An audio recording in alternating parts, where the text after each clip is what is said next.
Merci, Monsieur le Président. Monsieur le ministre de la Santé et de l'Accès aux soins, je voudrais vous interroger sur l'avenir du site de l'EHPAD de Foissiat dans le département de l'Ain.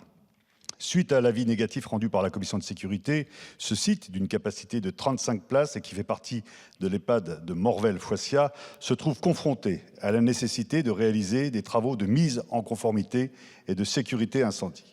Or, depuis plusieurs mois, la décision sur la réalisation de ces travaux est repoussée et l'accueil de nouveaux résidents a été suspendu tant que la mise en conformité n'était pas effectuée. Face à ce contexte incertain, les familles des résidents réunis au sein d'un collectif se mobilisent avec le soutien des élus locaux afin d'éviter une fermeture définitive.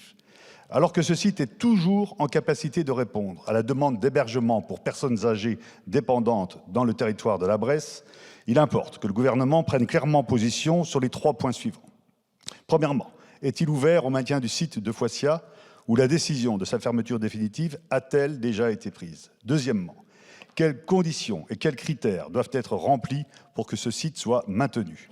Et troisièmement, quelles mesures de soutien, notamment financiers, peuvent être apportées? Monsieur le ministre, vous avez la parole.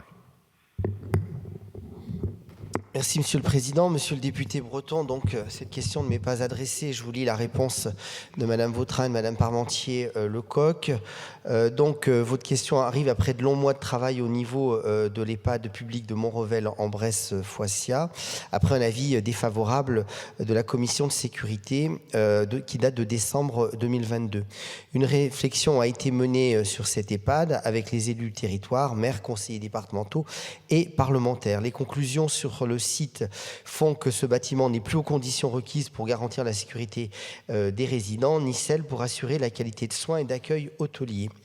Les travaux pour la mise aux normes ont été évalués à peu près 1 million d'euros. La situation financière de l'établissement ne permet pas d'inscrire ces budgets dans le budget 2025, faute de capacité d'autofinancement suffisante ou de capacité d'emprunt.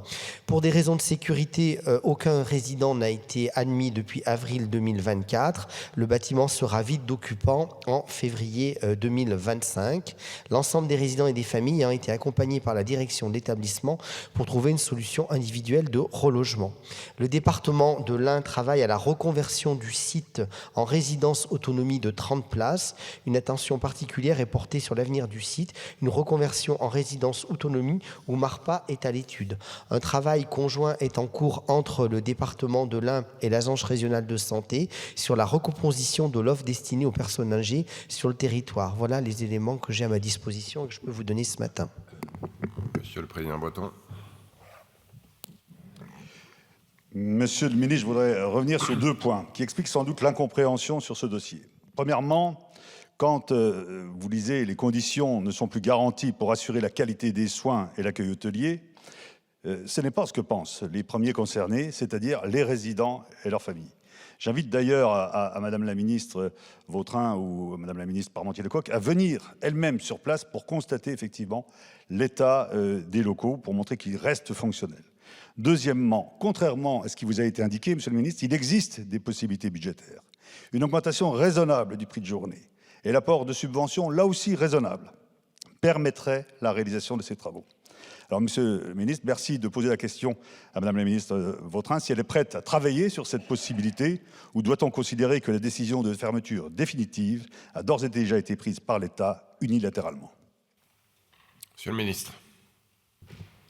Monsieur le Président, Monsieur le député breton, je suis le ministre de la Santé et de l'Accès aux soins. Ces questions sont du champ médico-social, donc je les transmettrai vos remarques sur la possibilité d'étudier sur site des travaux qui permettraient donc de reconfigurer cet établissement au prix naturellement d'une majoration des aides financières de l'État et possiblement du département avec une majoration du prix de journée afin de maintenir une offre de proximité.